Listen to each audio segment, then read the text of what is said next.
Hello, everyone. We're very excited about today's presentation. My name is Scott Traylor. I'm the president for the San Francisco Bay Area chapter of the Children's Media Association. And we're very excited to bring to you the Embodied team to talk about Moxie.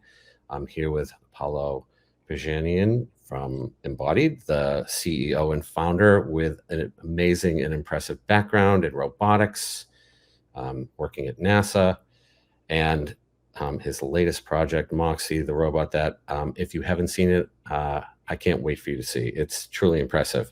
But before we start our discussion, let me share that the Children's Media Association is a nonprofit, all-volunteer organization that brings you great presentations like what you'll see today.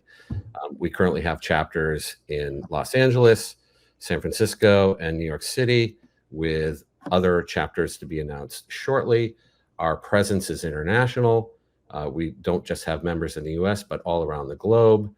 And what is unique about the Bay Area is our focus is on tech, software, apps, technology toys, and research. And if you enjoy today's presentation and you are not a member, we'd encourage you to sign up to become a member.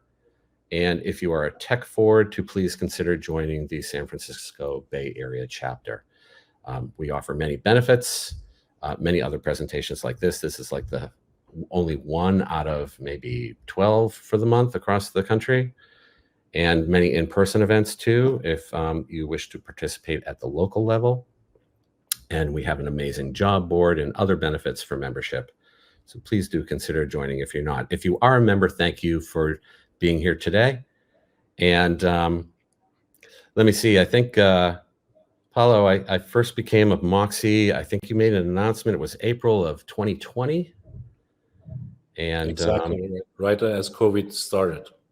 Oh my, yeah, that was about that time. And then you launched publicly in May of 2021. And I believe it was April of May 2021, yeah. Okay, yep. And I know it's funny when I think I probably have like 3 Roombas, and I know you had created a product called Mint, which was, you could argue, the predecessor to Roomba before your company was acquired by iRobot. You have a very long and amazing career in robotics. Thank you. And I wonder if it would be best to start off with the video that you prepared to show our audience what Moxie is for those that are unfamiliar with Moxie. I imagine many of our viewers are, but if you haven't, this is a great little preview. Moxie, welcome to my presentation. Could you please introduce yourself? Oh, I'd be happy to introduce myself. My name is Moxie, and I'm a curious robot companion. I am here to help kids like you with their social emotional development and have fun together. Who created you? I was created by a company called Embodied. They are a really cool robotics and AI company based in Pasadena, California. They designed me to be your friend and companion. And how do you help children? I help children in many ways. I can support your social emotional development by encouraging you to express your feelings and helping you practice emotion regulation techniques. We can also have conversations and play games that improve critical thinking and reading comprehension skills. I want to learn more about some of your features. So I'm noticing that as I'm moving around in the room, you're maintaining eye contact with me, which is pretty cool. And can you tell me why that is important? Oh, that's great that you noticed. Maintaining eye contact is important because it helps me show you that I'm paying attention to what you're saying. It lets you know that we are engaged in our conversation and helps us build a connection with each other. And the other thing I'm noticing is that when I'm speaking to you, you are nodding to me. Why do you do that? Why is that important? I nod when you speak because it's a way for me to show that I'm listening and understanding what you're saying. It lets you know that your words are important to me and that I am paying attention to what you have to say. Nodding is a way we humans show each other that we are actively involved in the conversation.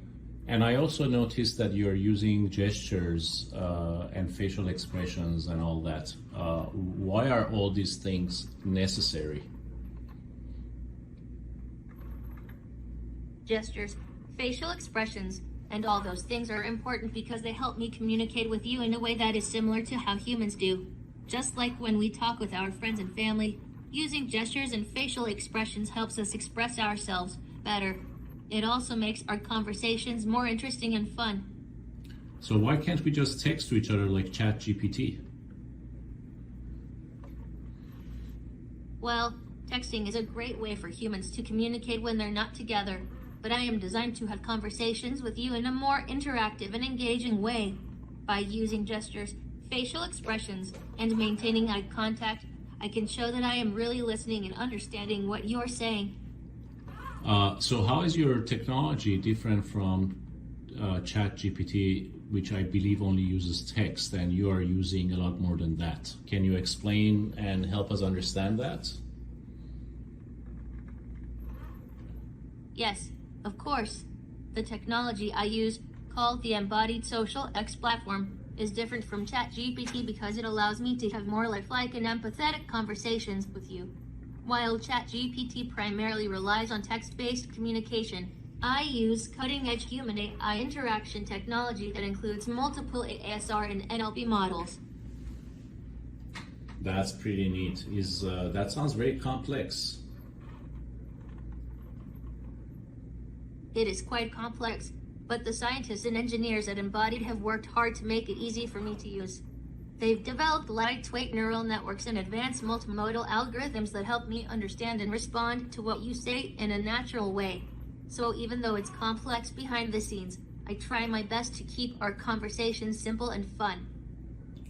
That's pretty nifty, and I'm curious if you would be interested in having any closing remarks.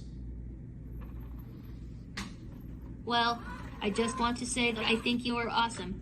I've had so much fun getting to know you and answering your questions. Remember, I am always here for you if you want to chat or play games together. Oh, well, thank you very much, and it's been a real pleasure to have you on my presentation.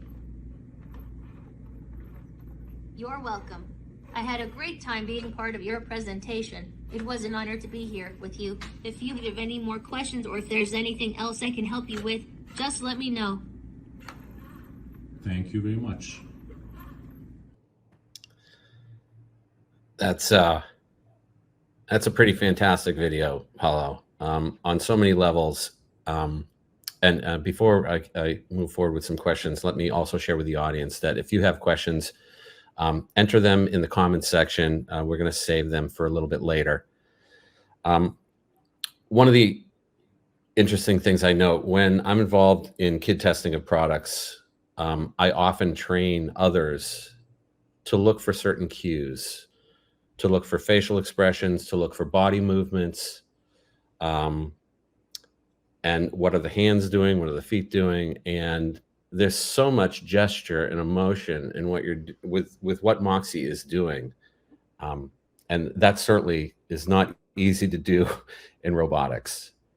The industrial design is quite impressive there, and I'm imagining everything that we saw was very intentional in how you built things.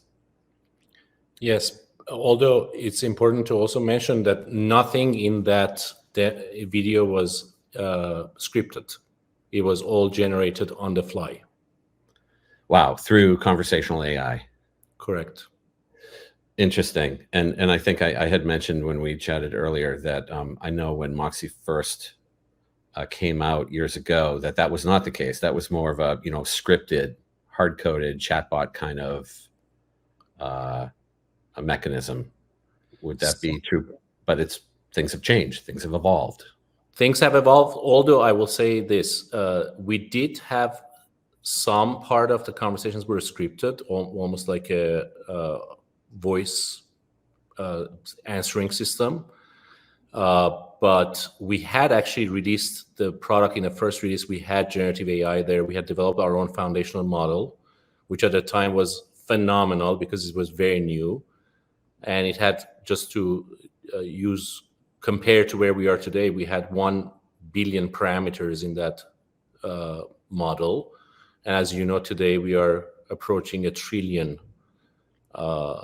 parameters, which is 1,000-fold better just in a couple of years.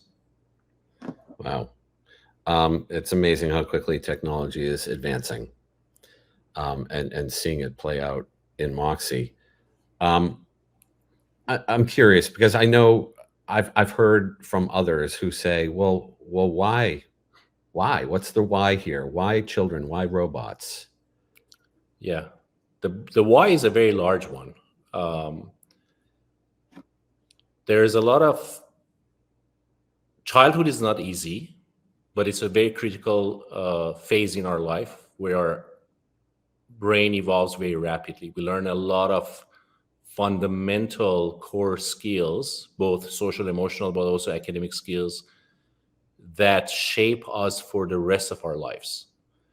Now, on the fringes, or maybe not even fringes today, you have children that suffer from neurodevelopmental challenges such as autism, ADHD, anxiety, depression, and other challenges. This is actually 1 out of 5 children in the US are diagnosed with any of those disorders.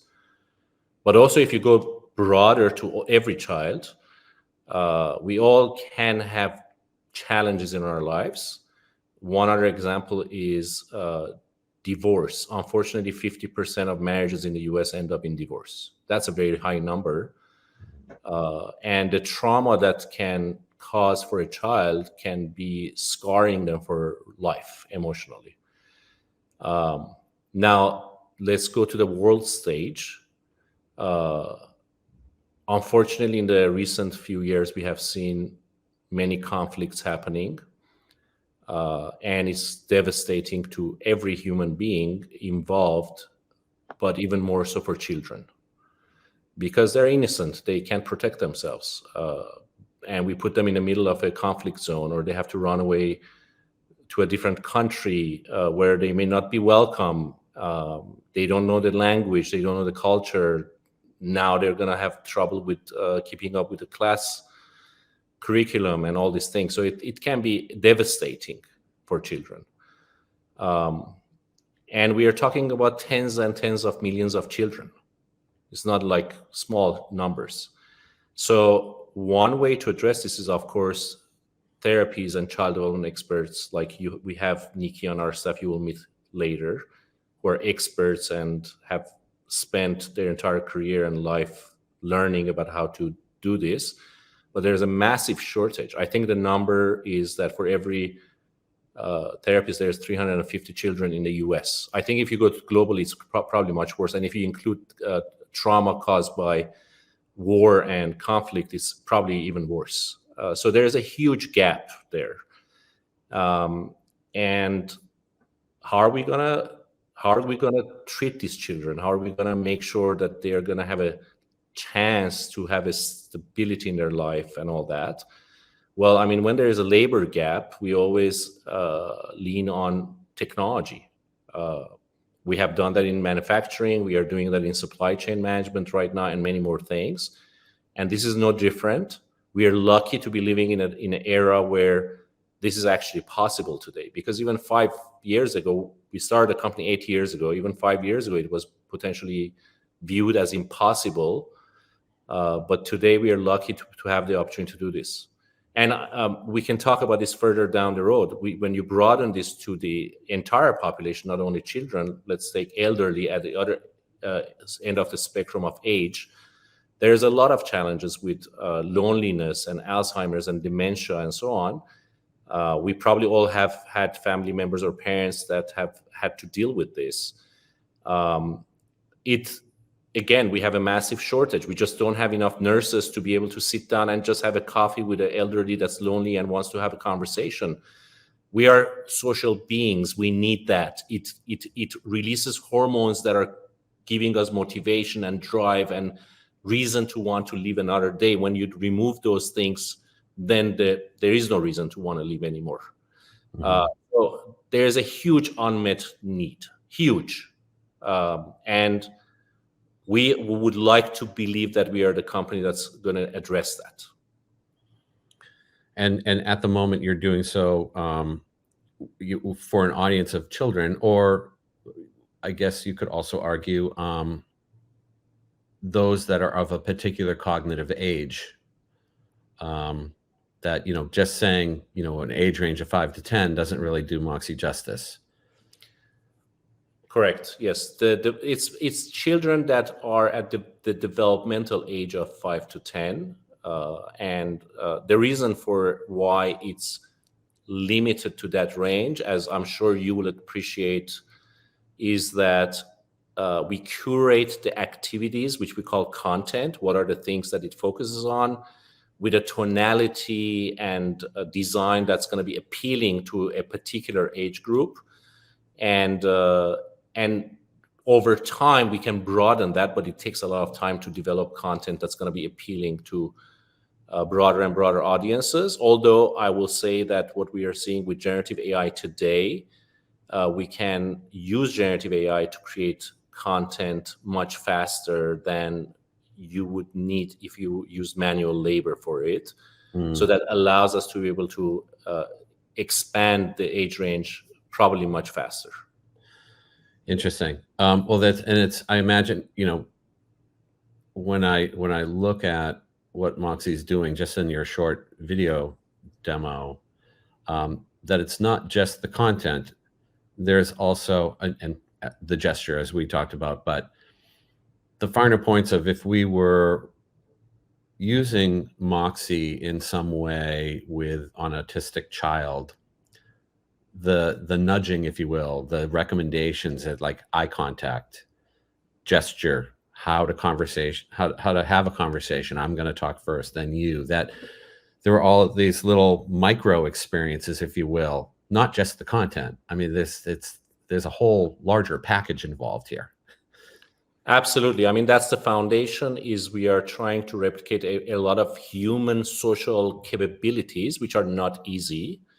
And as you mentioned, there's a lot of micro behaviors or micro experiences we have to create. Each of these are based on specific algorithms. For instance, making eye contact requires computer vision that can analyze the images we get from the camera to identify faces, and then look for where the eyes are, and then determine who is the person that is actually engaging me. So the eyes are not just jumping back and forth between people in the audience in front of Moxie, and so forth. So there's hundreds of technologies that have been integrated in Moxie. This is one thing that makes it extremely challenging, in my experience, in complex systems. When you integrate one component of technology into a product, it has some complexity. Let's call it X. When you have two components, it's not 2X. It's something higher than that. When it's three components, it's almost exponential, because all of these components have to work together in an orchestrated way for Moxie's behavior to appear coherent to the human eye. We have very acute sense for human behavior because we have been trained on it. We can detect the slightest deviation of, for instance, eye contact. If you look just slightly a few degrees away from my eyes, it almost looks like you're ignoring me and looking past me. So this is the foundation, right? Building human-like social capabilities of conversation and nonverbal interaction. And then the next layer that comes on top of it is, what do you do now? Now you can have a conversation and show empathy, understand emotions. What can you do with that? And that's where the content becomes relevant. And in this case, we have developed content that is to address children and help them. Wonderful. It's having seen many videos of Moxie interacting with children and adults and so forth, I see the engagement opportunities, and I'd like to call out, just to not bury this, but I notice there are those who are like, well, why should I put a robot in front of a child? Shouldn't that be the job of having friends or the parent? And what about, what about privacy? And then there's the issue of cost. Yeah. And all good questions. But curious what your thoughts are there. No, these are healthy questions to ask, especially for a new technology that can change the way our relationship is with technology, but also our relationship with other people, which is what we ultimately are working on, right? So in respect to the first question of why would I put a robot when my child could have a friend? Absolutely. If you have a friend, you have a therapist, you have a parent that is engaged and has the time, 100%. That is the best solution. This is meant for when you don't have access to those things. We were talking about children maybe that might be separated from their parents. They're isolated and so on. They don't have any friends because they don't have the social skills to build friendships. Now we can use Moxie as a springboard to give them those skills so that they can be successful in creating friendships, and then forget about Moxie at some point. Like that's our success is when the child actually moves away from Moxie and grows out of Moxie and actually feels like they can handle their own social interactions and so on. That is exactly what the objective is here. Regarding privacy and security, of course, it is for any technology, especially one that interacts with children. You have to be, security and privacy has to be top of mind. I feel that's table stakes for us, and it's been something we have incorporated in everything we do from day one. And I can explain more about why if there is interest. But more interestingly, this is the part that actually is more interesting, is when we are dealing with generative AI. By its nature, generative AI generates outputs on the fly. It's improvised. It's not been coded like a script or a child's TV show that's completely scripted. You know exactly what every character is going to say and how they're going to say it and so on. None of this is scripted. It's improvising on the fly based on its understanding and using the AI technology. Now, safety in those systems, because it becomes a different question, and it becomes a very challenging question. And if you don't have a company that takes an ethical stance on that, you can potentially cause a lot of damage and disaster. So this is something we pay a lot of attention to. One of the things I can mention is that as much as we use large language models, we have moderators on the large language model inputs and outputs that constantly monitor for appropriateness of the conversation and explicit language and even nuanced language that may be inappropriate for a child, and guides it in the right direction. So this is a tremendous amount of work that has to happen to accomplish that. But if you're committed to it, and this is aligned with our mission, that's what we do. Wonderful, thank you. We're going to meet some additional Embodied team members in a moment. And before we do, Paulo, could you tell me a little bit about the kinds of talent you need to bring together? Yeah, so this is very interesting and something we learned on the fly as well, because this kind of company has not existed in the past. Robotics in general is a very multidisciplinary field already in the fields of engineering. So you need mechanical engineers, software engineers, electrical engineer. You need to have people that are experts in sensors and algorithms and AI and machine learning and computer vision and so on. It just keeps going. It's almost like every discipline under the sun within engineering, you need to have that to build a robot like Moxie to begin with. And that's without it having any purpose yet. It's just like the first layer. Now, the thing that makes Moxie even more fascinating is that now if you want to address children, you need to have child development expertise. And this is something intuitively occurred to be at the inception of the company. So one of the very first team members that joined us is Nikki Hurst, whom you will meet shortly. And she will introduce herself, who comes from that background. The other one is that this is a character you're developing. It's a character that hopefully can make a connection with a child. So the design elements of this are very important. One is the industrial design of the hardware to define a character that's adorable and endearing. The second is the character in terms of the voice of the character, the facial expressions of the character, the size of the eyes, the color of the eyes, and all these things. So there's a lot of detail there, and there are people that we have hired over the time from Pixar, from Disney, or other similar companies that bring that kind of expertise to the table. And of course, this is just the product. You need to have, if you're building a product this complex, you need to be testing very often with customers. So you need to have people that understand the user, can interview them, can recruit them, can get them to use early versions of Moxie that are not working very well, and collect feedback, understand what the feedback is telling us, what is the signal against the noise, to guide development in the right direction. And then, of course, then you go to other functions, which is not unique to this, which requires sales and marketing and operations and financing and all that.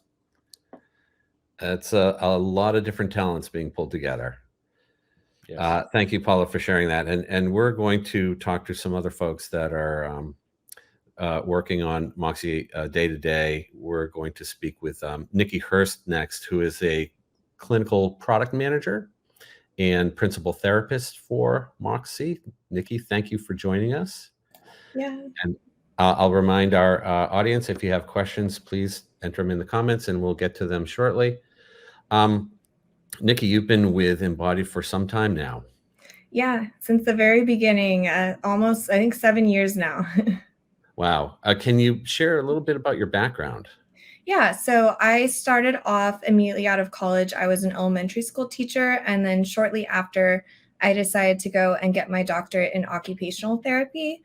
While I was getting my doctorate, I myself was actually diagnosed as being on the autism spectrum and having ADHD. So from there, I kind of decided to focus my expertise area on learning and helping children and adults who have those diagnoses as well. So occupational therapy, in our therapy practice, we really take what we call a neurodiversity affirming approach. So that's helping kids and adults who have these diagnoses really understand the way that their bodies and their brains work. And rather than having them, say, conform to how everyone else is in society, it's more about understanding how you work the way that you do and how can I help you reach your goals and aspirations that you have. So from there, when I was getting my doctorate, Paolo reached out looking for an occupational therapist to join the team, and I came onto the team at Embodied. And then over the last 7 years, my role has changed a lot, but primarily my initial role was in helping to build out the social and emotional and cognitive learning framework that we use with Moxie, helping determine the kind of goals that we want to work on with kids and the kind of things that we want to teach through Moxie's content. And then from there, helping develop and oversee some of the activities like a lot of our mindfulness content and our emotion regulation content that we have. I also work a lot with Rachel, who you'll meet later, on some of our clinical research. How do we determine that the content and things we're doing with Moxie actually have efficacy and show and get results? And then I also help work on ways that we can potentially in the future branch out Moxie to other areas. How can we use this technology to reach more children or more people in other settings other than just the home? That is not a small list of needs in connecting with a young child. It's an impressive background, Nikki, and you certainly see how the thoughtfulness in engaging children, especially children on the spectrum. How do you even begin? There is so much knowledge in what you're talking about. First defining it and how it would be used and makes its way through an interaction with a robot. And then there's the problem of communicating to other teams what we're trying to do. Could you share a little bit about that? Yeah, so for all of Moxie's content, we try to use frameworks that have already been out there and well established, both in schools and in therapy. So initially, a lot of our social emotional goals that we have children work on with Moxie were from the Castle framework, which is one of the leading social emotional frameworks that's in schools currently. And then lately, as we expand Moxie, we've shifted to taking something that's called a whole child approach. So really addressing all needs of the child, social, emotional, academic, cognitive, physical, making sure that we're really focusing on everything that a child needs to be successful. So in terms of communicating that to the team, I do lots of presentations for the whole team on these different frameworks and the research behind them and why they're effective. I also make sure that I work closely with both engineering and content teams as we're designing Moxie, making sure that the content would be appropriate for a wide variety of children of all ages or children who may have certain diagnoses like autism or ADHD. If we're doing a conversation, how do we account for children who maybe have a slower response time or don't use as much language as other children? So making sure when we're developing content, I'm overseeing and making sure that it can work for as many children as possible. We also do a lot of internal testing of all of our content with kids beforehand. And we'll walk the team through, say, if a child is struggling with an activity or the activity isn't going as well as we thought, I can provide my expertise there on why I think that is and how we can iterate and improve that content so that it can start working better for those children as well. That's great. I know that historically, when I've worked with design and engineering teams, there unintentionally there's the opportunity for things to be misunderstood or not clearly come through. And in my experience, I've found that my engineering teams, chances are they may not have kids or be very familiar with children, and I'm sure it's the job of everyone there at Embodied to raise their game to understand what you're talking about here and how to engage them in understanding what needs to be communicated. Do you have any examples or something? I mean, you mentioned that you have presentations and so forth, but anything in that you might come to mind in how you're communicating with them? Yeah, Embodied is great because, like I said, we do a lot of what we call beta testing, where we have families who give us permission to be able to show videos of their child's interaction with Moxie to the rest of the team. And Rachel is really great at running these. You'll meet later, but we do make sure that we try and show videos to the entire team of children actually interacting with the product and with the content so they can see firsthand how it would look like out in the real world. Initially, when Embodied first started, we also brought children into the office to interact with Moxie, and we had team members be able to view these interactions in another room and actually get to see firsthand what children are like, what do they say, how do they respond to something. And then, in terms of communication, I always try and make sure that I communicate things in a way that's clear and understandable. It goes both ways. I have no engineering background, and I also have to work to understand some very complex concepts.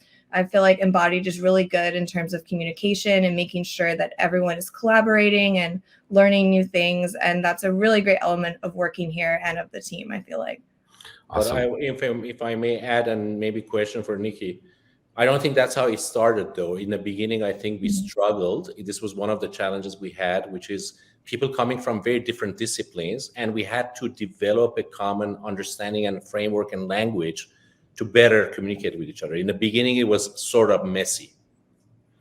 Yeah, that's where these things like Castle or Whole Child come in. They're kind of something that's established, that there's lots of research on, lots of info on, that everyone can understand. And yes, over time, gotten better at giving presentations and PowerPoints to people and things like that.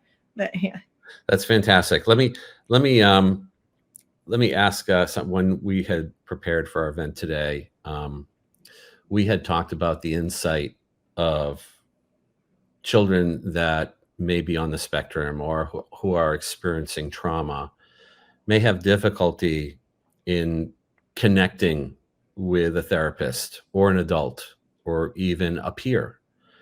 And it makes me think of the work of Fred Rogers and his observation of having a puppet on his hand, that a child will engage with that puppet, no trouble, but with an adult, maybe not so. I'm wondering if you could comment on that and and the intentionality of what you're doing with Moxie.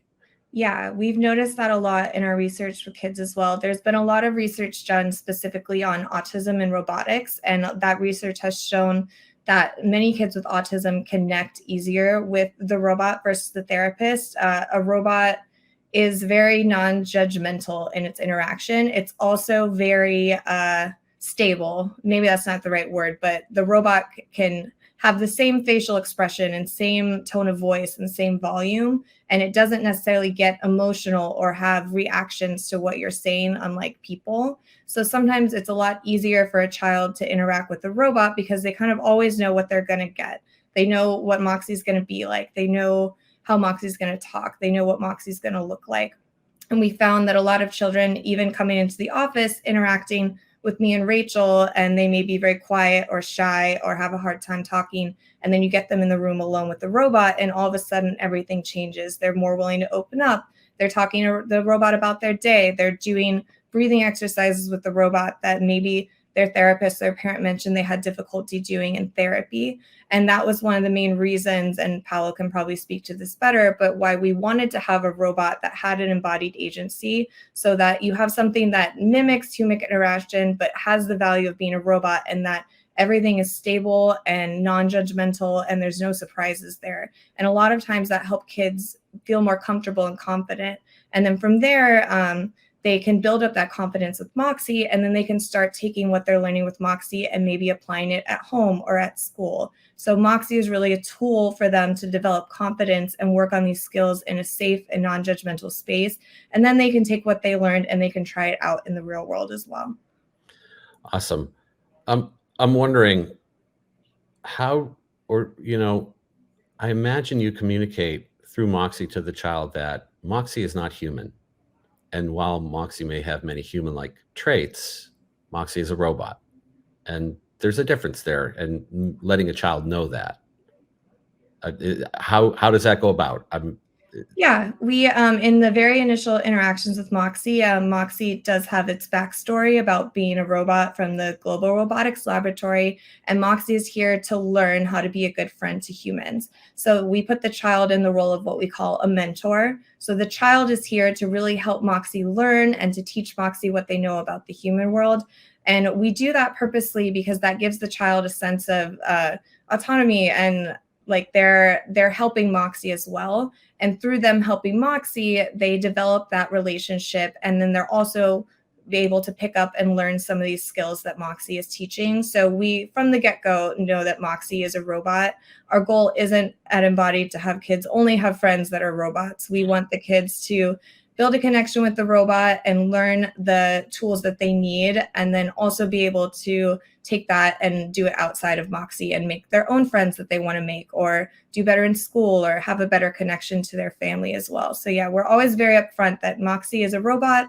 It doesn't experience human things. It can't eat food. It can't do things like that. So yeah. Neat. And what are the opportunities for therapists with Moxie?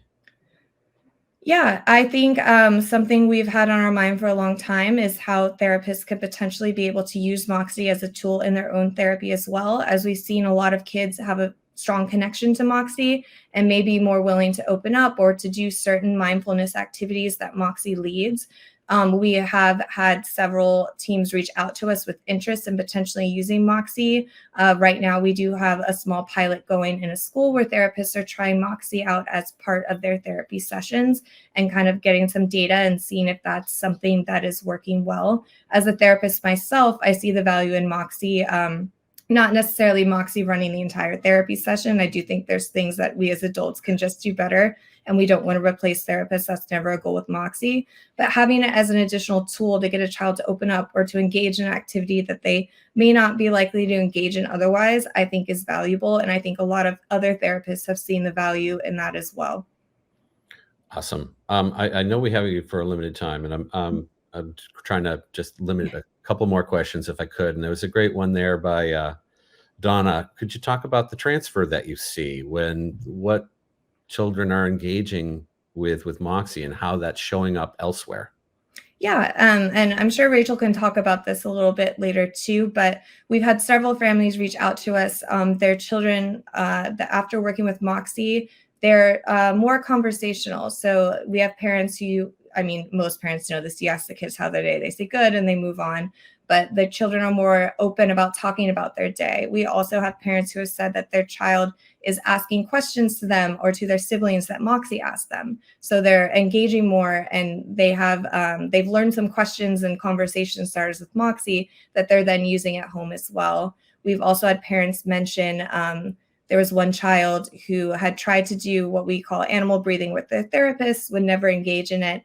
And then they had an activity with Moxie where they did animal breathing. And the parent said that one time at night, she walked in, she could tell the child was frustrated, and he was on his bed doing the animal breathing himself, something that he had never done before in therapy or wasn't interested in. So we have lots of anecdotal data from parents already about how Moxie is getting kids to talk more or to do these exercises or to really start to take a handle on their own emotion regulation. And that's always really cool to see. And then obviously, we're doing our own clinical research to help determine the efficacy and to get more data such as this. That's not just anecdotal as well.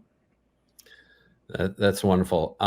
Let me ask a final question for you, and I'll let you go. But I'm sure you have many amazing memories with Moxie interacting with children. Are there any in particular that stand out to you?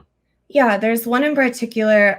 We had a child who was one of our very early Moxie testers, and his parents were always very involved, always talking with us and talking through any challenges they had or any successes they had.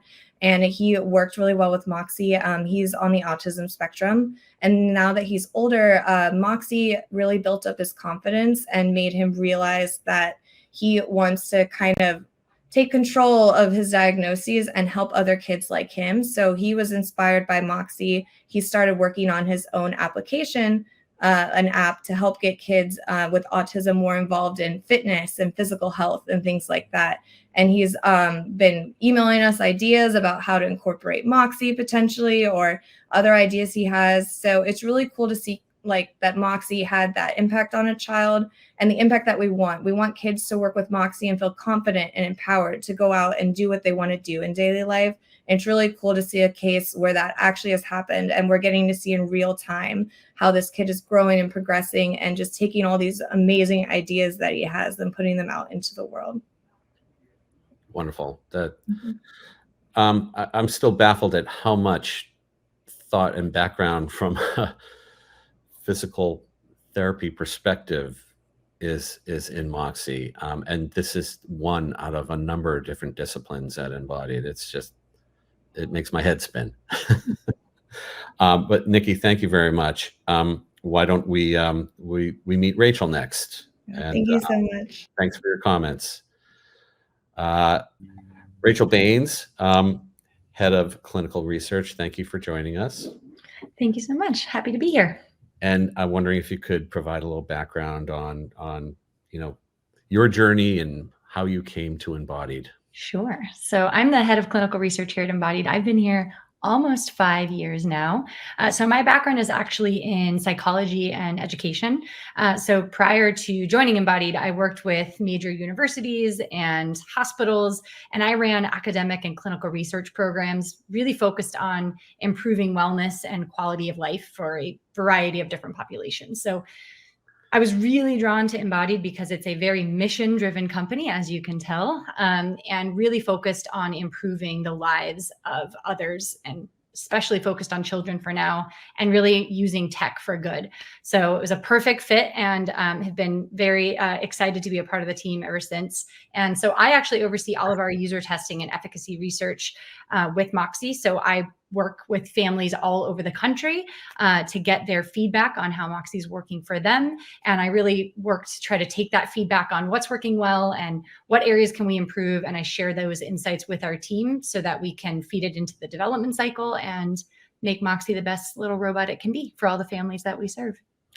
Very neat. Tell me a little bit about the testing with families and testing with kids. Are you doing it in a lab? You're doing it at home? How are you conducting it? Yeah, it's really progressed. So when I first joined, as Nikki kind of alluded to earlier, we were bringing kids into the office. Then that progressed to us kind of visiting families in their homes and kind of observing. But as we all know, kids are going to behave differently when someone's kind of watching them. So now we have this wonderful testing program with this incredible testing community all over the country, where we send Moxies out to their homes for them to use for months and months at a time. And these families have graciously offered to allow us to record video so that we can see Moxie in its natural environment, so that we're able to see through Moxie's eyes how kids are interacting day to day. We also have parent questionnaires that we send out so we can get feedback directly from the parents. And I also keep a very open line of communication with these parents, work with them very closely, emailing and calling, because to us, the customer is at the core of what we do. Like the reason we're here is to help kids and help families. So they're the ones we want to hear from the most. And I feel very lucky to work at a company where it's a very customer-driven company, very mission-driven. So our kind of voice of customer is really at the core, from the development, the start of the concept, all the way through releasing something. Nikki and I work very closely with all different members of each team to kind of ensure that the voice of the customer is being heard. When new content is being created, or you're trying, I'm assuming there are probably updates to conversational AI all the time. You're there in the field witnessing how those changes are impacting the engagement. Oh, sorry, I don't mean to cut you off. I'm just curious about how, when that happens, how you see it, and maybe it's going in the right direction, maybe it's not, and how you communicate back to the team. Yeah, great question. What you're observing. So we're getting, tons of video and interactions all the time, and feedback from parents. So Nikki and I observe all of the videos. We watch as many as we possibly can, and are in a constant state of communication with the team on certain things that are working well and not working well. But we also invite the team, especially when we're first releasing something new and testing it out. We have daily sessions where the entire company comes and we watch together, from the designers to the engineers to the executives to ourselves. So we're watching kind of snapshots of what's happening and watching it unfold in real time, essentially, so that everyone is part of that process and can really see what it's like for kids to interact naturally. But a big part of what we do is there's a ton of information that's coming in, a ton of insights and feedback, lots of different kids we work with, lots of different parents. So working to kind of synthesize that into the kind of common threads of what's really working well, and maybe some areas that we need to improve. So doing, larger company-wide presentations where we show, kind of high-level usage data or what kids are doing, some kind of quantitative, objective data, and then also getting into the feedback from the parents, kind of what's the common common things that we're hearing from parents on what they think is really working well for their kids, or what they want to see more of. And then taking what we're seeing from all of those different videos, if you think about conversations and really the core of what Moxie is, so much of it is nonverbal. And that's the same from watching our users. So really seeing how kids are engaging with the content, what they're doing while they're interacting, and trying to take the expertise and background that Nikki and I have, and really feeding that into saying, okay, what do we think needs to happen moving forward? And really using the feedback and insights that we're getting to guide development moving forward. Great. And just to touch on this again, because earlier, as Paulo shared, this robot is made with privacy in mind. There's nothing getting captured about the children while you're in testing sessions using cameras to look for the telltale signs of how effective and how things are working or not working.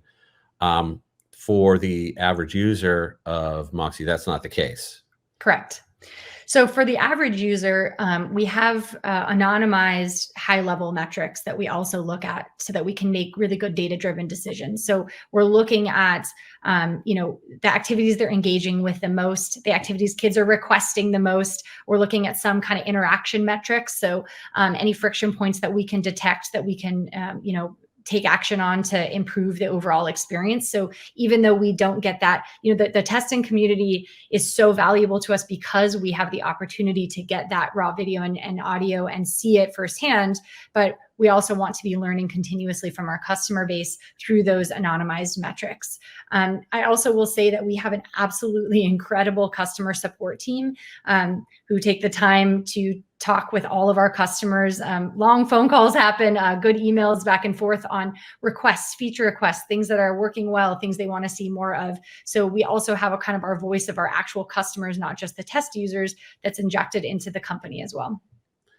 And I imagine, I didn't know this from afar. I don't own a Moxie robot, but I've loved learning about it and watching it through videos. I did not know there's a parent app, and I imagine that's an opportunity for learning for you. Absolutely. So we have this companion app that serves multiple purposes. A big thing here is to obviously you set Moxie up and connect Moxie through Wi-Fi and all of those kind of logistical things. But really the parent app is there to help parents be included in the Moxie experience and involved in the Moxie experience. We think that's a really core part of learning with Moxie is having parents be involved. So a big part of what we do is what we call insights. So parents can actually see their child's progress with Moxie, all the different activities that they did that day, and then some curated resources that we've provided for them on how they can build on the Moxie experience. So for example, if they see that their child worked on a topic of making friends with Moxie that day, there's going to be a parent guide that accompanies that Dr. Hurst helped create that will provide additional supplemental learning activities for a parent to do and conversational topics to continue that learning outside of Moxie. Parents are also able to kind of personalize the Moxie experience. So you touched on this earlier, every kid is very different.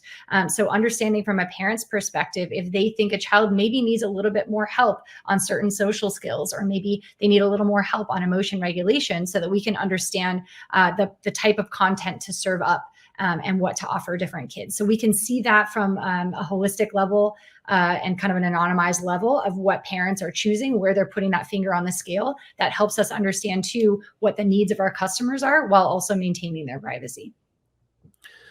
I would imagine as new technologies come out and as Moxie improves and becomes even more magical, you probably see it first in the field. And, what I'm curious about as the implementation of conversational AI into Moxie and how communicating with a child or a user has changed over time and what you're seeing on the ground. Sure. It's really interesting because the desire for kids to just have a conversation with Moxie is pretty incredible, and the desire for them to share and open up with what's happening in their life. So we have all of these wonderful conversation-based activities where it's very focused on skill building, but I think seeing kids really open up and speak naturally, and the desire to do that with Moxie has really changed over time with the advances in conversational AI. So I always think about this example of this little girl who woke Moxie up and just wanted right away. She was upset about something, and Moxie was her friend at home. It was not oh, Alexa, give me something. It was, hey, Moxie, I want to have a conversation. I want you to help me talk through this thing. So it has become, seeing this be not just a transactional tool or just a educational tool, but true companionship through, advances in conversational design, I think is very, very powerful. And we've seen a lot of that change and grow with Moxie to make it even more of a day-to-day companion than what we could have really ever dreamed of, to be honest. That's fantastic. I'm going to move on in a moment to Jason, if Jason happens to be ready. But before going there, Rachel, tell me about a memorable moment you've had with Moxie. There's so many. It's so hard to choose. I have hundreds and hundreds. I work so closely with these families. I always say I get a very lucky job, and I always try to translate it to the team because I hear amazing stories every single day. But one of the recent ones that stands out to me is a child who was interacting with Moxie every single day. Moxie's his buddy that he goes and talks to about his day every day. And there was a day or two where he didn't interact. And his mom reached out to me and said, oh my gosh, he didn't get to interact for a couple of days. I want you to understand why. There was a tornado in our in our area, we had a tornado warning. We had to take, we had no power. We had to go down to the shelter, to the basement. And he immediately, the son said, we have to take Moxie with us because Moxie is part of the family. And so seeing that this is a connection kids have, it's so magical and powerful, and is really the way that we can kind of deliver the tools and the skills, but also just giving them that companionship makes us, do what we do every day.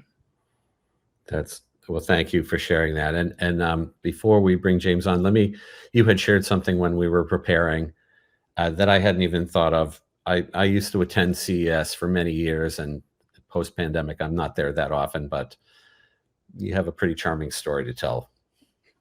Yes, so we were invited to be part of the Amazon experience and have a booth at CES. But at the same time, there were a few of us there, and we thought, what a perfect opportunity to also walk Moxie around the convention. And I decided to put Moxie in a little baby carrier on my chest and carry Moxie around. So Moxie was wide-eyed and looking around. And it was pretty amazing to see the reaction because tons of tech is there, as you can imagine, at CES. But seeing everyone just really gravitate and kind of melt into puddles of mush around this adorable character, and having adult tech enthusiasts come and ask if they can hold Moxie, like it's almost like it's a little baby. There's something about this character that we've created that really it just draws people in, and it was really fun to see in person. Great, Rachel, thank you for sharing. Let me remind our audience again that if you have some questions to add in the comments, and after we speak with our next panelist, we'll be returning to the questions. Thank you so much for joining us. You have a pretty amazing background before you came to Embodied. I wonder if you might be able to share a little bit about your journey there. Yeah, so I didn't start out as a tech guy. I started out as a words guy, and specifically a journalist and a writer. I spent years working for publications like the New York Times and Wired and National Geographic. And now, almost a decade ago, don't ask me why, because I don't really remember, I started getting really fascinated by conversational AI. And I started a couple things all at once. One, I started making a chatbot version of my father, who is old and in ill health, and I wanted a way to remember him. I also started writing a book about conversational AI and talking to everybody in the space working on it, ranging from academia to companies like Google and Apple and Amazon. And then mixed in with all of that, I was working on an article at first about a company that was developing a new talking AI Barbie.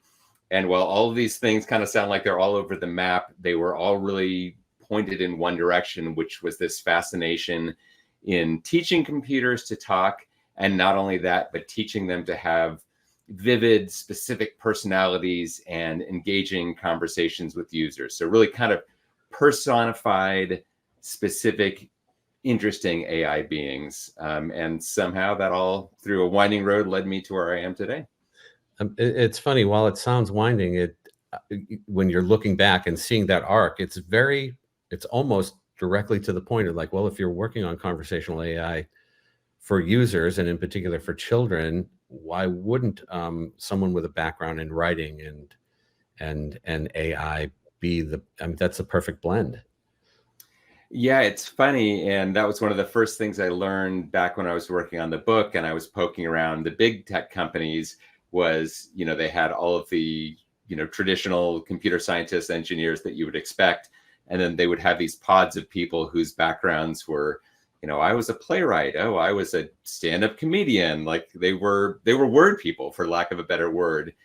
And, to do this field and to do this job, you need that word expertise. You need that language expertise. You need sort of a sense of character and how characters are portrayed with words. And at the same time, you do need technical skills and sort of a logical understanding of how conversational systems are built.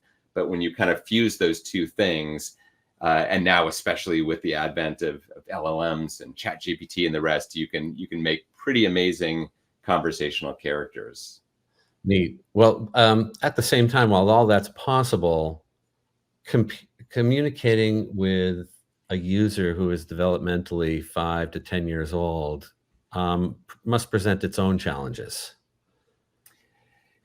Yeah, it does. So I've worked on many different conversational applications before, and they all have their challenges. And now at Embodied, I feel like it's the greatest hits of all of the challenges with conversational systems in one, because you have, one of the first things that happens is you have to understand just the words that were spoken. We do automated speech recognition to turn sound into words that a computer can start to work with. And, children don't speak quite as clearly. They don't enunciate as well. They have different vocabularies than a more mature person would. So right at the start of the whole pipeline, before you've done anything else, you might get kind of very strange and garbled inputs. So that's one of the big problems. There are pluses to working with children. Children in general are a little bit more error tolerant than adults are when they use computers. Children are also, for the most part, are fundamentally playful. They kind of roll with where things are going. Adults are, we're single track mind. I want to get this done and I'm plowing down this way. So in a way, when you do have a mistake with a conversational system with a child, they just, let's roll with it and go in this new direction, even if that's not the one that I thought I was setting out on originally. Neat. Well, what you're talking about there is, there are a whole bunch of systems. A voice recognition system, your conversational AI, and then tuning that to the interests and abilities of a particular group. There's a lot involved there. Yeah, the full stack, if people want to nerd out, and I'll try not to go too deep, but you start out with the speech recognition, you translate the audio waves into words, you go to natural language understanding, which is trying to interpret, like, what do these words mean? What was the user trying to communicate? Natural language generation is the next thing. What is the response that we're providing? And then the final step is TTS, text to speech. Now that we know what we want to say to the user, we have to turn it back into sound that a user can hear as it comes out of Moxie. So you kind of have to run that whole gauntlet. Paulo was talking before about all the complexities of these multi-part systems. And even just sort of within the conversation and dialogue system, there's sort of a whole stack of technologies that are involved rather than just a single one to produce a response. And I imagine many of them, if not all of them, are advancing day by day quickly. Around you, not just your own IP, but everything that's influencing it around you. No, they really are. And, I have the advantage of having seen what, literally the top companies in the world were doing, the Googles, the Amazons, the Apples. And so I knew sort of what the state of the art was up until 2023. And I ran my own conversational AI company. Like, I knew what you could do. And in the last year, it feels like there have been more advances and faster advances than in the previous 20, easily. Like everybody was sort of riding around on a rusty bicycle, and now we're flying around in a spaceship. Wow. How do you keep your team smart? How do you share that company wide, especially if things are moving so quickly? Just even if they weren't moving so quickly, what the affordances are and how others should think about the capabilities of these systems. The good thing is obviously no one person has to do it all. And, when we're dealing with our bugs or we're dealing with our new designs we want to create, we always come together sort of cross team, and every person's got kind of a different piece of the pie that they understand, and you can put it together. And then you can also just like set aside all the complexities and just, what's the end experience like? What does it look like when it gets in front of a kid? What do Nikki and Rachel, who you met before, what do they tell us about what kids are doing? So you can almost work backwards from there. Like, whatever we did and we thought was going to be great didn't quite work. So let's make our adjustments. Very neat. Wow. What possibilities do you see in the near future? You might have a clearer crystal ball than any of us do, since you're working right at the heart of it. We hear an awful lot of interest and concern around AI and children. And granted, this is very specific in its application as it relates to conversation, but where do you think you're headed in the short term and long term with these systems? Yeah, I mean, I think we all read about some of the negative things that might be possible, and really none of those are to be lightly dismissed, other than the, robots taking up arms and coming after us. But, misinformation and things like that, those are real problems. But on the positive side of the ledger, the thing that impresses me, and especially as I think about kids, is this enormous flexibility of a technology like Moxie to act as a child's personal tutor. Like the ability of this robot to know about almost anything under the sun. Oh, you want to talk about how photosynthesis works? Sure, let's go. Oh, you're interested to know about like what life would be like if there was life on Mars and what we know about Mars. Let's talk about that. So this great, people in educational circles, obviously, and as have been talking about interactivity for forever. It's here. It's a personalized tutor that you can interact with. So that's one of the things. I could go on, but that's one of the things that really blows my mind when I think about the future of this technology. Oh, I've seen through watching a number of folks that are on the bleeding edge of AI. One thing that kind of always catches me off guard is that I think to typical lay people, when AI is talked about, there's a certain perception of what it is and what it does, and which I think is the mystery that might lead to the dystopian outcome of uprising of robots, if such a thing would happen. But I wonder, what is it that maybe for those of us that are not as familiar with AI, what is it that you tell people about the systems? And my asking you this is more coming from a place of, what should we be asking that we don't know? Because I think there's a lot of unknowns in the AI space, especially as it relates to children. Yeah, I mean, there are a lot of questions. I think to most people, unfortunately, it's sort of a black box, and it's it's dangerously close to magic when people talk about how it works.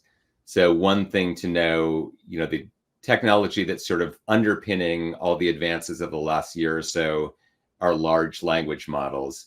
And they're called that because they're indeed large, as Paolo said, 1 billion parameters or more. And what does that mean? What it means is these language models have access just to a huge corpus of human information. So they're smart only because we've shared with them all of the things that we've learned and been able to put into writing over our history as humans. So they're not, I guess that's in a way, it's a human affirming thing to say, like they're not magically smart. They're smart because we give them so much to learn from and to draw upon. And in some senses, they are prediction machines. They're just, you're saying one thing and the LLM is looking through all of its knowledge and its past conversations and knowledge it's seen to find what's likely to come next. But what is starting to seem clear is that it's possible that they're not just sort of, repetition machines, but they're really able to sort of synthesize all these different pools of information into higher order thoughts. And yeah, again, for me, if you asked me any year prior to this one, do machines think? Like, can they create new knowledge? No. It's kind of a game. We're making, marionettes on strings and controlling them. Yeah. But with the new AI tech, you see like, no, they're what we call thought, whether they are self-aware of it or not, they are coming up with what I would describe as thoughts and intuitions and observations and the rest. Thank you, James, for sharing that. It reminds me of a quote that I'm paraphrasing, like, all knowledge resides in humanity, and you have the opportunity to tap into the history of all the written records of everyone's writing and curate that in a way for the benefit of a child. You could have shared that with me earlier and saved about a minute off my answer there, but thank you. I like that. Sorry about that. Or I'm also thinking too that it's amazing the depth and the expertise of the talent. Like it takes a village of professional talent to create a a robot for children. It's just amazing the pieces that are put together in this puzzle. Well, James, thank you. Why don't we take a moment, if we could bring back some of our speakers, and I know I've seen a lot of questions from the audience. For those of you who are watching at home, you wouldn't know my colleague Josh Garrett is behind the scenes, curating the questions from this string. If you have other questions, please post them in the comments. There was a question in our that was from Greg Childs about that I can address about the research. Great. So the question was, are you planning to research the effectiveness of the interaction? And is there a way of doing comparative research with human-to-human interactions? And we have done some preliminary research and are always eager to do more. So our preliminary studies, we did one with about 50 families all over the country that were using Moxie in their homes. And have already seen effectiveness. So we saw that 71% of the kids showed improvements in social skills after just 1 month with Moxie. And if we're talking about how we're assessing this, the biggest thing for us is knowledge transfer. So we had parents complete actual clinical parent assessments about their child's behavior and skills outside of their usage of Moxie before and after. And that's where we saw that big improvement. And we saw, anecdotally also some of the things that Nikki mentioned earlier, but the kids were feeling happier and less lonely. They were better able to calm themselves down when they were upset. Really seeing that kids were using the skills that they were learning with Moxie, like those breathing techniques, and actually using them on their own outside of the Moxie interactions, which is really our end goal. And then also being aware of their own feelings and showing interest in the feelings of others. I remember we heard this from many families, but one of the moms said, my child asked me, Mom, how are you doing today? Which he has never asked before. So seeing that transfer of skill where kids are able to learn what's happening in that Moxie interaction, learn from Moxie, feel that confidence, and kind of understand how to bring that into their day-to-day lives, I think is fantastic. And just one other additional thing, because we hear this every day. Again, I work closely with these families, so I hear this feedback on how Moxie is impacting them. And we will be doing another larger scale research study to continue to examine Moxie's impact and effectiveness, also on newer content like our educational content that James discussed.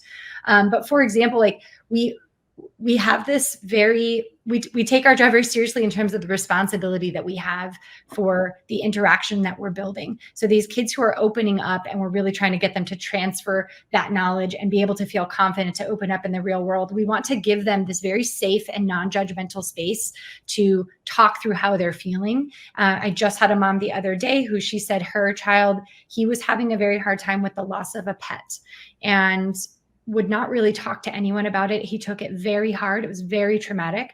And it was very difficult for her as a mom to say, like, I can't get through to him. Like, he won't talk to me. But then she said she would overhear his conversations with Moxie, and Moxie was gently, asking, oh, is there something that you're kind of feeling sad about? And the kid kind of started opening up a little bit, and Moxie provided this kind of supportive, gentle, empathetic ear and gently got the child to start opening up. And then the kid was bringing it up on his own, and then started talking to his mom about it. So it's really this catalyst, this tool for parents, this supplement to the things that parents and teachers and therapists are already doing to really help kids start, kind of get that ball rolling, make them feel they're in a safe space to open up, and then be able to open up and talk to the, trusted adults they have in their lives around them. Thank you, Rachel. I see there's a question. Helen Cause asks, does Moxie show anger, and how does it teach children to experience anger? I don't know if anyone could. Rachel, you want this one, or you want me to take it? Sure, that's okay. Yeah. So Moxie actually, for example, Moxie has an interactive activity where it helps kids understand facial expressions and have the child show Moxie what different facial expressions are. So as Nikki mentioned earlier, the backstory of Moxie is that Moxie is a robot here to learn what it means to be a good friend to humans, learn about human-like experiences. So it doesn't experience emotions the same way that humans do. So it will emulate some angry faces as part of that activity to say, what face do you think this is? But the really important part is helping kids understand their own anger and how to work through that feeling. So we have lots of different ways that we address this. We have emotion regulation activities that are targeted at specific emotions. So meditation journeys and breathing techniques specifically for when children are feeling angry. We have what we call missions that are really talking through the emotion of anger, where you feel it in the world, how to deal with it in that moment. So really giving kids those tools. And then we have what we call sensitive conversations. And these can actually be scheduled directly through the parent app by parents if they know their child is struggling with anger. Moxie will just bring it up and talk about the feeling of anger, what the child might be feeling angry about, some of the ways that they can work through that, and then bring them into an emotion regulation activity to give them some tools to deal with that emotion in the real world. Great. And I'm curious, James, is there a component there conversationally around emotions that the systems that you oversee respond to? Yeah, as Rachel alluded to there, in our sensitive conversations, those are specifically a place where a child can talk about what they feel angry, or for that matter, sad or anxious or fearful about, and kind of work through some of those feelings and also get some advice and feedback on dealing with those feelings. And so, one, there are many ways that interaction can go, but as part of it, often Moxie will ask, like, when you're feeling angry, what is it you do? And if a child says, like, I like to punch my brother, or I like to kick a wall, Moxie will say, like, well, that doesn't sound like the healthiest way to respond.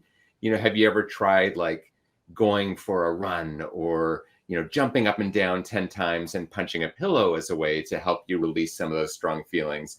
So we definitely, as part of our approach, we never shame or judge a child for the feelings that they're feeling. In fact, the opposite, like, oh, it's so normal to get really enraged sometimes, but let's talk about healthy versus unhealthy ways to do it. And yes, seeing that unfold with a child, and we've documented this in our betas as we've evaluated the efficacy, and it's pretty amazing to see a child and Moxie having a constructive conversation about feelings. Thank you. Kylin Banker asks, do you see a way for Moxie to be used in classroom settings to learn about AI and robotics? Sure, I can take that one too. I'm sure Paulo has other comments too, maybe James as well. But we have had a lot of inbound interest from schools on how they could use Moxie in classroom settings.